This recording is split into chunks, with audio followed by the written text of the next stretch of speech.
Loué soit Jésus-Christ.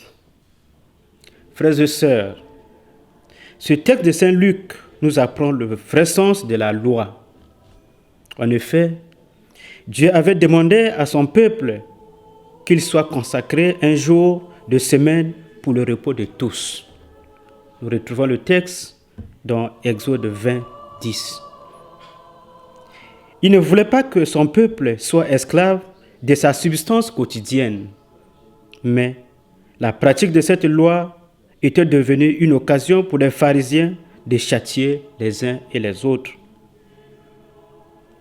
Cette loi n'a plus sa place. Alors le Christ s'insurge contre cette façon de faire.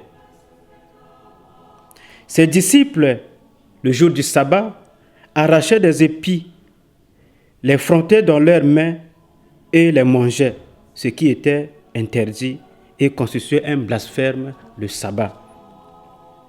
Frères et sœurs, Jésus envoie les pharisiens à relire l'histoire de David lorsqu'il eut faim, lui et ses compagnons. Jésus n'est pas contre la loi. Il ne critique pas l'institution du sabbat. Il s'insurge plutôt contre la façon avec laquelle les pharisiens interpellent cette obligation comme si elle était la seule alors qu'il y a d'autres devoirs importants dans la société. Jésus préfère un affrontement parce que l'évangile est une libération et il entend montrer que toutes les lois, même religieuses, sont au service de la personne humaine.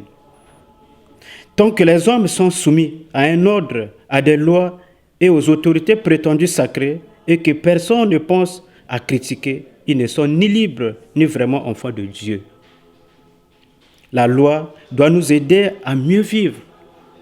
C'est cette conception de la loi qui intéresse Jésus, car en faisant le bien aux uns et aux autres, nous devenons héritiers du royaume de Dieu.